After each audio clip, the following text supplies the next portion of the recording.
welcome back to Speak Up for Blue TV, the only place where you're going to find the latest, greatest, and not so greatest ocean news happening around the world today. But you also get my take on it. I'm Andrew Lewin, founder of SpeakUpForBlue.com, a website dedicated to supporting the ocean conservation movement through awareness, education, and action. Welcome to the Tuesday show, where today we're going to talk about coastal conservation in the news around the world today.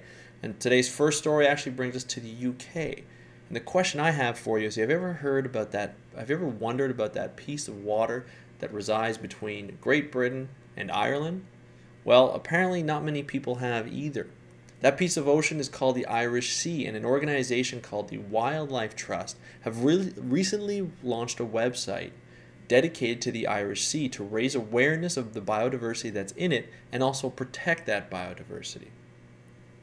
So to help this launch of this new website, because I went on this website and I thought it was fantastic, here's a little bit of, I want to tell you a little bit of the Irish Sea for your benefit.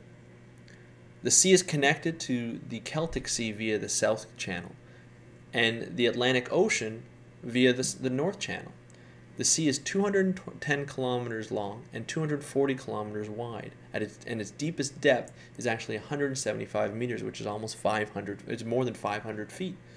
The highest diversity is, of course, found in the estuaries, the point at which freshwater rivers come down and mix with the salt water of the ocean, and it's home to many invertebrates, fish, waterfowl, and other animals that are either there permanently or make their home there part-time to get away from predators when they're young.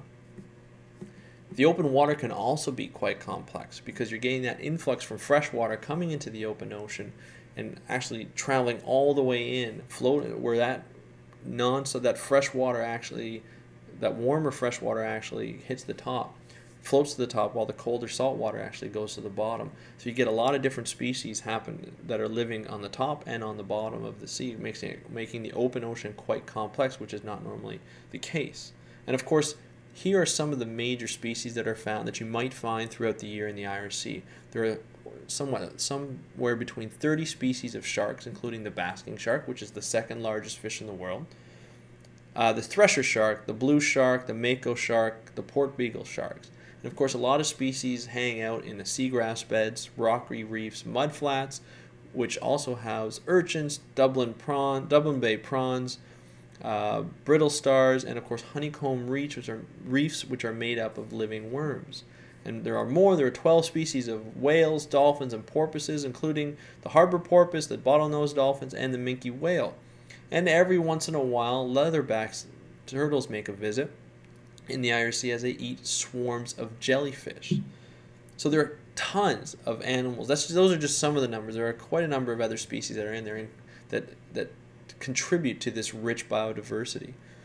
Now, the mission of the Irish Sea website is to raise awareness of the life beneath the Irish Sea and to protect it from the depths of the ocean all the way to the coastal shallows. And I really like this site because it has really high quality images showing a wide variety of species that I've never even heard of before. And it all has to do with the Irish Sea. And I recommend that you actually go on the site, jump on the site, and find out more. And I also recommend that you sign the petition that's on this site to encourage the UK government to designate 15 marine conservation zones, which is the type of marine protected areas in the UK, that would up the percentage of protected Irish Sea from 2% to 25%. And the reason why we need to improve this protection is because the Irish Sea has been neglected for centuries. And it's important to protect it and to protect the biodiversity and the stability of that area, because there are so many coastal communities along that area that depend on the sea and depend on the structure of the coast and the ocean to keep them safe from any type of ocean water or any kind of natural disaster. So that's that story. On to the next one. And this next story takes us actually to Sri Lanka, where the government has recently dedicated over $4 million in Sri Lanka. That's actually 500 million rupees to protecting the shores of Sri Lanka. Specifically, the government aims at strengthening the safety of the country's shores and reduce coastal erosion. And as a part of the plan, the government actually wants to establish 10 marine protected areas along the coast in the western, southern, and eastern parts of the country. And protecting mangrove areas in particular is a key component of protecting the shorelines, as mangrove trees actually stabilize the coastal soils by extending their roots within the soils. And so what they would do is they stabilize it, they hold it tight so that erosion, the water can't get in, it can't take it away, it's actually protected.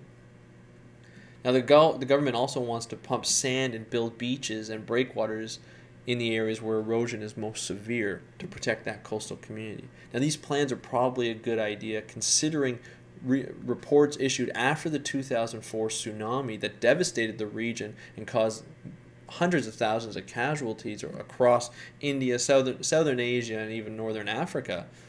The report issued that areas that did not have high mangrove population of mangrove present or intact had more damage than those that did, and more casualties than those that did. So it actually proved that mangrove areas were a good coastal barrier to natural disasters such as tsunamis, and it's good coastal protection, as well as breakwaters. And just a side note, natural breakwaters include seagrass beds, of course, mangroves, and coral reefs, which are all suffering along these coasts in this region and around the world.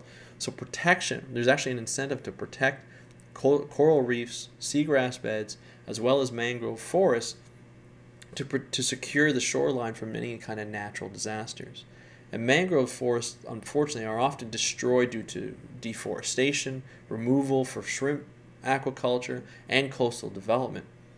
And the addition of 10 protected areas along this coast will actually help protect the shores of Sri Lanka by improving protection for mangroves and protecting biodiversity around the region, which will stabilize this coastal shores from erosion and any kind of natural disasters. So that is our show for today, but before we go, I want to leave you with the question of the day. What is the greatest threat from the ocean and your country's shore? I want to find out, I want to know, and I want to see if a lot of people have the same type, people from around the world have the same type of fears from the ocean's coast. And of course, as usual, if you do like the material, if you do like the content that I'm giving you today in these videos, please show us some love. Click the like button, subscribe to this channel, and share the video with your friends, your family, your network. Let's try and raise awareness of what's happening around the ocean, around the world. And of course, I'm Andrew Lewin, founder of SpeakUpForBlue.com. Happy conservation until the next time.